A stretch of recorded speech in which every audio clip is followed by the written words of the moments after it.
One of the strengths of the library module is that it provides you with a unique way to organize and evaluate your photographs.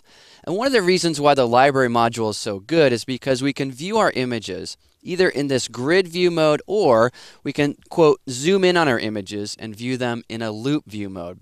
Now, there are a number of different ways to navigate between loupe and grid, so let me show you a few different techniques.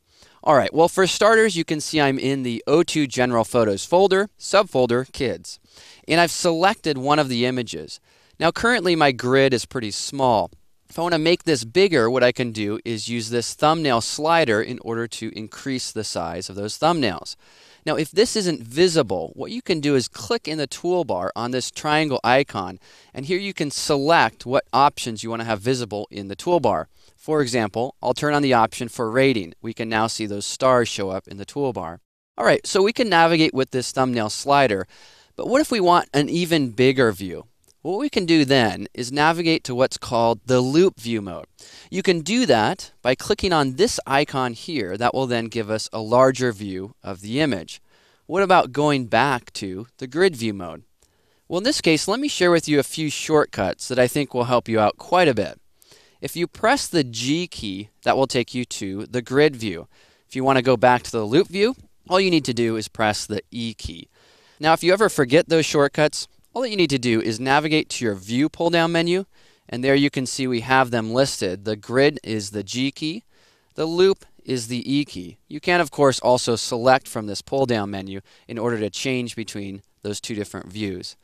Well, there are a couple of other techniques that you may find to be helpful here. You can also press the spacebar key.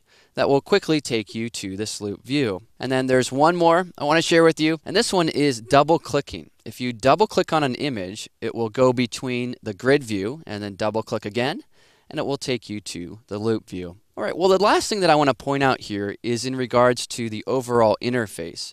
You know, a lot of times what you do is you go to this loupe view mode in order to evaluate a photograph. You're trying to determine, is this image a keeper? Well, a lot of times the Lightroom interface takes up so much space, the top and the panels and the film strip and toolbars, that it would be really nice to minimize those in order to be able to focus in on the image and to have a larger preview. Well, there's a shortcut for that, and it's one of the shortcuts we covered in the beginning of this training title, and it's Shift Tab. And what Shift Tab will do is minimize most of the Lightroom interface so you can really focus in on the image. And it's a great shortcut to have so that you can evaluate your photographs a little bit more effectively. Now, if you want to bring everything back, well then, simply press Shift Tab one more time.